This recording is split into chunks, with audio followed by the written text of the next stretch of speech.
কেন সংসারে দুনিয়ার কাজ পড়ে রয়েছে কাপড় ধুইয়া দিও কাপড় ধুমো ভালো করে ধুমো কাপড় চোপড় ধুইও কয়া যাইবো বাড়ি এসে সবকিছু না পেলে আবার আমার সাথে চিল্লা চিল্লি করবো ধুমো না বেশি করে ধুমো ভালো করে ধুমো এই আপা আপনি আবার কেডা আমারে চিনেন না? আপনি কাপড় কি বিছনার উপরে ধুইতাছেন নাকি? হ্যাঁ বিছনার পরে ধুইতাছি দেখেন না কাল ধুইয়া দিছি আজকে এটাকে আবার ময়লা হয়ে গেছে অর্ডার ধুইয়া দিও আমার তো মনে হয় যে আপনি বিছনার উপরে কাপড় ধুইতাছেন না, কিন্তু হ্যাঁ মাইর দিতেছেন। স্বামীর তো আর মারতে পারি না ভাই এর লেগে ওর প্যান্টে মারতেছি আর ওর শার্টটা গেঞ্জিরে মারতেছি মরে কে ধুইটা মারা যায় আমি তো তার বউ তাই না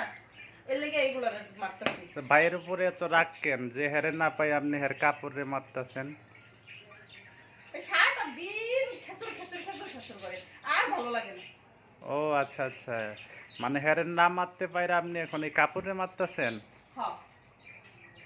ভাই আপনার এত কিছু কমুকের লেগে আমি জানতো ওখান থেকে যান মাথা মতো নষ্ট আছে ভাই যান সরি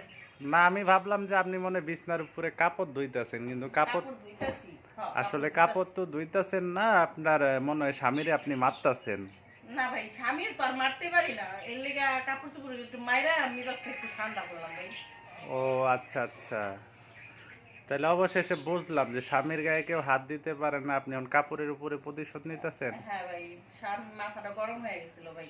এই কালকে ভাই ধুয়ে দিছি আজকে আবার বলতেছে ফোন দিয়া যে একটু কাপড়গুলো ধুয়ে রাখো